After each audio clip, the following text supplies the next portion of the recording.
Diamond হারবারে তো প্রার্থী পাচ্ছেন, ইডি ডাইরেক্টর দাঁড়াক, সিবিআই ডাইরেক্টর দাঁড়াক।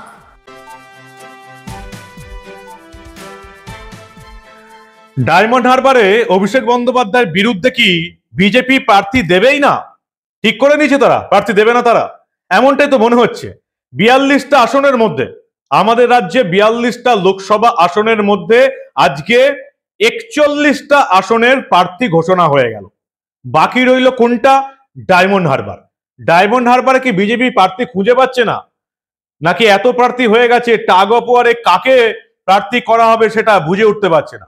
আসানসোলে আজকে প্রার্থী ঘোষণা হয়ে গেল। আমরা এটা 2 সপ্তাহ আগেই বলে দিয়েছিলাম যে এস আলুওয়ালিয়া দিল্লিতে পড়ে আছেন এবং তার সঙ্গে জিতেন্দ্র তিওয়ারির একটা লড়াই চলছে। শেষ অব্দি এস আলুওয়ালিয়ার ভাগ্যেই শিখে ছিড়বে বলে দিয়েছিলাম 2 সপ্তাহ আগে। আমরা যেটা 2 সপ্তাহ আগে বলে দিয়েছিলাম, বিজেপি আজকে সেটা অফিসিয়ালি ঘোষণা করলো। আসানসোলের প্রার্থী হলেন সুরিন্দর সিং আলুওয়ালিয়া, যার আবার দার্জিলিং এ দাঁড়িয়ে জেতার রেকর্ড আছে, বর্ধমান দুর্গাপুরে দাঁড়িয়ে জেতার রেকর্ড আছে। এবার আসানসোলেকে তিনি কি হ্যাট্রিক করতে পারবেন? উপনির্বাচনে, লোকসভার উপনির্বাচনে রেকর্ড ভোটে জেতা শত্রুঘ্ন সিনহা বিহারী বাবুকে তিনি হারাতে পারবেন? এটাই এখন সবচেয়ে বড় প্রশ্ন। আর ডায়মন্ড হারবার কাকে প্রার্থী করছে বিজেপি, সেখানে সবটা দেখাবো, শোনাবো। এই গুরুত্বপূর্ণ প্রতিবেদন শেষ অবধি দেখুন। আমি মানব, দা নিউজ বাংলায় আপনাদের স্বাগত জানাচ্ছি। শুধুমাত্র ডায়মন্ড হারবারের প্রার্থী নিয়ে ঘোষণা না হয় 4টি লোকসভা আসনে বিজেপি প্রার্থী তালিকা আটকে রেখে দিয়েছিল। যে 4টি লোকসভা কেন্দ্রের মধ্যে 3টি লোকসভা কেন্দ্রে কারা প্রার্থী হবে মিডিয়ার লোক 3 সপ্তাহ আগেই ঘোষণা করে দিয়েছিল। আপনারা জানেন, এর আগের লিস্ট বেরোনো পর্যন্ত ঝাড়গ্রাম, বীরভূমের যে বিজেপির প্রার্থী তাদের নামও আটকে ছিল। আমরা পরিষ্কার জানতাম ঝাড়গ্রামে কে দাঁড়াবে, বীরভূমে কে দাঁড়াতে চলেছেন।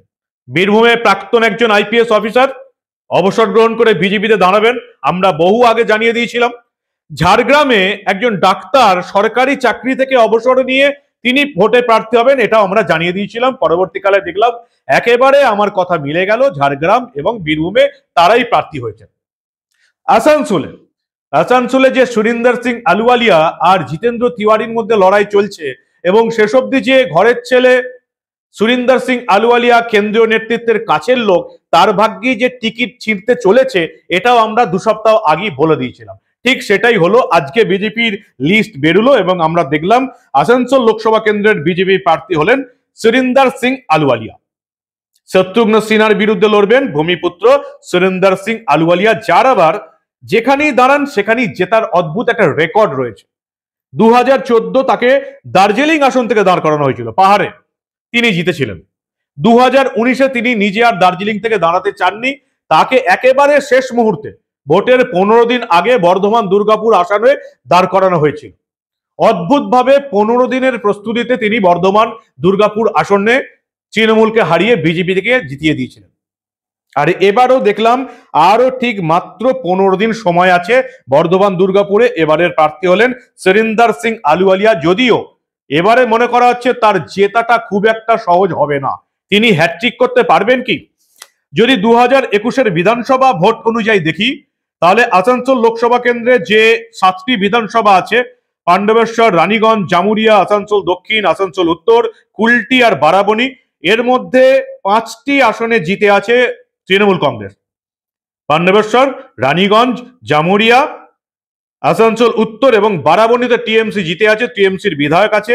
আর আসানসোল দক্ষিণ এবং কুলটিতে বিজেপির বিধায়ক আছে। যদি আমরা 2019 এবং 2022-এর লোকসভা নির্বাচনের উপনির্বাচন দেখি, বাবুল সুপ্রিয় ছেড়ে দেবার পর আকাশ পাতাল তফাৎ। শত্রুঘ্ন সিনহা যে এতটা ফলাফল ঘুরিয়ে দেবেন এটা আসানসোলের মানুষে বিশ্বাস করতে চায়নি। 2019-এ এখানে বাবুল সুপ্রিয় জিতেছিলেন প্রায় 2 লাখের কাছাকাছি ভোটে। মনমোহন সেন তৃণমূল কংগ্রেসের, তাকে হারিয়েছিলেন বাবুল সুপ্রিয়। এত বাধার পর, সেরকম কোনো বিজেপির সংগঠন না থাকার পরে বাবুল সুপ্রিয় ভোট পেয়েছিলেন 6,33,378, প্রায় 51%-এরও বেশি ভোট। মনমোহন সেন পেয়েছিলেন 4,35,000, 35% ভোট। 2 লাখের বেশি ভোটে জিতেছিলেন বাবুল সুপ্রিয়। বাবুল সুপ্রিয় বিজেপি ছেড়ে তৃণমূলে যোগদান করে বিধানসভায় জিতে মন্ত্রী হলেন তৃণমূলের। আসানসোল সিটে 2022-এ উপনির্বাচন হলো এবং সেখানে তৃণমূল প্রার্থী করলো শত্রুঘ্ন সিনহাকে, এবং আমরা দেখলাম ফলাফল প্রায় উল্টে গেল। শত্রুঘ্ন সিনহা অগ্নিমিত্রা পল বিজেপির প্রার্থীকে হারালেন প্রায় 3 লাখেরও বেশি ভোটে, 3 লাখের বেশি ভোটে। শত্রুঘ্ন সিনহা ভোট পেলেন 6,56,000, অগ্নিমিত্রা পল ভোট পেলেন 3,53,000। 56% ভোট পেয়ে জয়ী হলেন শত্রুঘ্ন সিনহা 3 লাখের বেশি ভোটে। ফলাফল পুরো উল্টে গেল। 2019-এ যে সিটটা বিজেপি 2 লাখের বেশি ভোটে জিতেছিল, 2022-এর উপনির্বাচনে সেই সিটটাই বিজেপি হেরে গেল 3 লাখের বেশি ভোটে। এবার কি হবে 2024-এ? Shatrughan Sinha versus S Ahluwalia. যার আবার দার্জিলিং এ জেতার রেকর্ড রয়েছে, বর্ধমান দুর্গাপুরে জেতার রেকর্ড রয়েছে, এবার কি তিনি আসানসোলে জিতে হ্যাট্রিক করতে পারবেন? শত্রুঘ্ন সিনহা বড় ক্যান্ডিডেট, 56% ভোট পেয়েছেন 2022-এর উপনির্বাচনে। মাত্র 2 বছর হয়েছে। শত্রুঘ্ন সিনহাকে কি হারাতে পারবেন?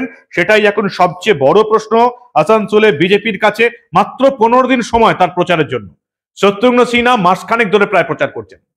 কিন্তু আরো একটা প্রশ্ন যেটা রয়ে গেল, ডায়মন্ড হারবারে কি হবে? এখন যে দুজনের মধ্যে লড়াই এসে দাঁড়িয়েছে বলে আমরা দিল্লি সূত্রে খবর পাচ্ছি, তারা হচ্ছেন শঙ্কুদেব পান্ডা বনাম প্রিয়াঙ্কা টিবড়িওয়াল আইনজীবী। কার ভাগ্যে শিখে ছিড়বে?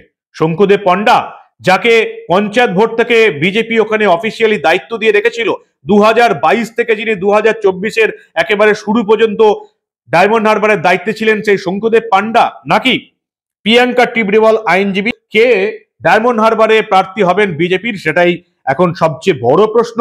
এই দুজনার মধ্যে টাগ অফ ওয়ার চলছে।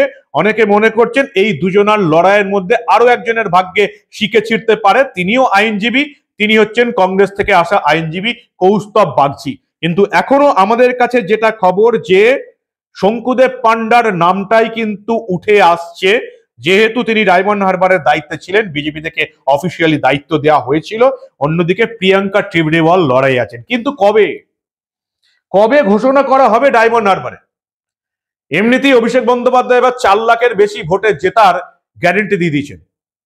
গতবারে তিনি রেকর্ড মার্জিনে জিতেছেন। তার ওখানে ফলতা আছে, মেটিয়া বুরুজ আছে, সংখ্যালঘু অধ্যুষিত এলাকা। তার হাতে জাহাঙ্গীরের মতন ভোট পণ্ডিত আছে, যে জাহাঙ্গীরের বিরুদ্ধে এত অভিযোগ করেছেন বিজেপির তরফ থেকে নেতারা। 200 কোটি টাকার সম্পত্তির অভিযোগ উঠেছে সম্প্রতি। যে জাহাঙ্গীরের বিরুদ্ধে জেপি নাড্ডার বিরুদ্ধে খুনের অভিযোগ রয়েছে, সেই জাহাঙ্গীর আছে অভিষেকের ভোট সম্পদ হিসাবে। এত দেরি করে প্রার্থী ঘোষণা করে ডায়মন্ড হারবারে কি অভিষেক বন্দ্যোপাধ্যায়কে লড়াই দেওয়া যাবে? এতদিন সিপিএম কংগ্রেসের তরফ থেকে যেটা বলা হতো সেটিং তত্ত্ব, ব্যানার্জি পরিবারের সঙ্গে বিজেপির সেটিং, সেটা আবার নতুন করে তুলে ধরছেন। এবার কিন্তু বিজেপির নিচুতলার নেতা নেত্রীরাই সেটা বলতে শুরু করেছেন সেটিং তত্ত্ব। না হলে 42টা আসনের মধ্যে 41টা আসনের প্রার্থী ঘোষণা হয়ে গেল, শুধুমাত্র ডায়মন্ড হারবারে বিজেপি প্রার্থী খুঁজে পাচ্ছে না, কারণ সেখানে তৃণমূল ক্যান্ডিডেট অভিষেক বন্দ্যোপাধ্যায় বলে। কে প্রার্থী হবেন সেটাও কোনো ঠিক নয়।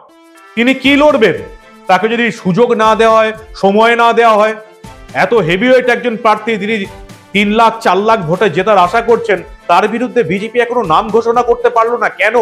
এই কেন প্রশ্নের উত্তর কিন্তু বঙ্গ বিজেপির নেতাদের দিতে হবে। কি বলেন আপনারা?